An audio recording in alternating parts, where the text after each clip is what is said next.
உங்கள யாராச்சும் இந்த மாதிரி அசோலா வாங்க போகிறேன், வாங்கி நான் வளர்த்து கோழி வளர்க்க போகிறேன். ஏன்னா இந்த அசோலா தான் கோழி பண்ணையில் இந்த தீவனத்தை கண்ட்ரோல் பண்ணதில் ஒரு முக்கியமான ரோல் ப்ளே பண்ணுது. இதை வந்து நான் வாங்கி வளர்க்க போகிறேன், ப்ரைவேட்டில் வாங்குவேன், அவங்க என்ன பண்ண போகிறாங்க, எல்லாத்தையும் கொடுத்துருவாங்க, நம்ம வளர்க்க போகிறோம் அப்படின்னு நினச்சிக்கிட்டு இருப்பீங்க. ஆனால் அதை சரியான ஆள்கிட்ட வாங்கலை அப்படின்னா என்ன நடக்குங்கிறது என்னை வச்சு நல்லா புரிஞ்சுக்கோங்க. இவ்வளோ நாள் டிலே ஆகுறதுக்கு காரணமே, இப்போ நான் வந்து ஒன்றும் பிரச்சனை இல்லை, இருந்தால் இங்கே பாருங்கள் எல்லாமே போட்டு முடிச்சிட்டேன், கீழே வரல இது பண்ணியாச்சு, எல்லாமே முக்கால்வாசி வேலை முடிஞ்சிருச்சு.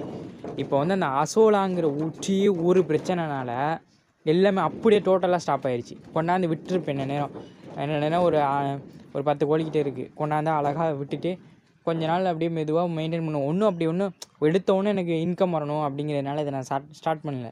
எனக்கு பிடிச்சிருக்கு, அதனால் ஸ்டார்ட் பண்ணுறேன்.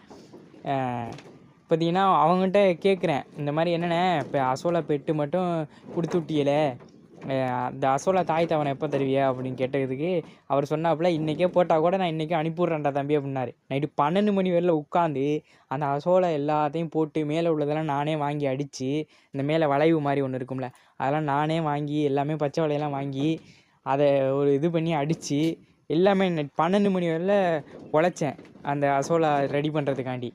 ஆனால் அடுத்த நாள் காலையில் அனுப்பிவிட்றேன் தம்பி, நாளைக்கு வந்துண்டா அப்படின்னாரு. போய்ட்டு திருப்பி நானே ஃபோன் அடித்து 10 தடவைக்கு மேலே ஃபோன் அடிச்சிட்டேன்.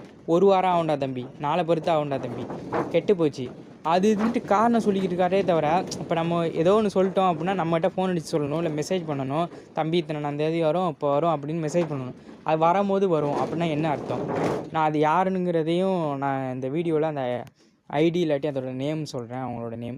அவங்களுக்கு என்ன சூழ்நிலையோ அது எனக்கு தெரியலை. ஆனால் கஸ்டமருக்கு வந்து உங்களுக்கு எந்த பிரச்சனை வந்தாலும் சரி, நீங்கள் பார்த்துக்கிருந்தா நீங்கள் இந்த வீடியோ பார்த்துக்கிருந்தாலும் சரி, உங்களுக்கு என்ன பிரச்சனை வந்தாலும் என்ன இருந்தாலும் அதை கஸ்டமர்கிட்ட தெளிவாக சொல்லுங்கள். நான் இப்போ வந்து நான் கஸ்டமராக எனக்கு வந்து என்கிட்ட வந்து தெளிவாக சொல்லணும், சொல்லி ஒரு நம்பிக்கை கொடுத்தா தான் நாங்கள் இருக்க முடியும். அதை விட்டுட்டு நீங்கள் எதுவுமே சொல்லாமல் அவனே ஃபோன் அடித்து கேட்டால் தான் நான் சொல்லுவேன் அப்படின்னு இருந்தீங்கன்னா என்னென்ன அர்த்தம்? சத்தியமாக புரியலை. இதில் நிறைய பேர் பாதிக்கப்பட்டிருக்கான்னு நினைக்கிறேன். நான் வெளியில் ஓப்பனாக சொல்கிறேன், மறந்துடாமல் ஃபாலோ பண்ணிக்கோங்க. நாளைக்கு ஒரு வீடியோவில் பார்ப்போம். நான் ஸ்டார்ட் பண்ணி வீடியோ போடலாம் பார்த்தேன், கடைசியில் ஸ்டார்ட் பண்ண டிலே ஆகிடுச்சின்னு வீடியோ போடுறாப்புல வந்துருச்சு. நானும் ரொம்ப நாள் வெயிட் பண்ணி பார்த்தேன், முடியலை. இந்தக்கில் தான் இப்போ வீடியோ போடுறேன். பாருங்கள், இன்னொரு வீடியோவில் சந்திப்போம். பாய்.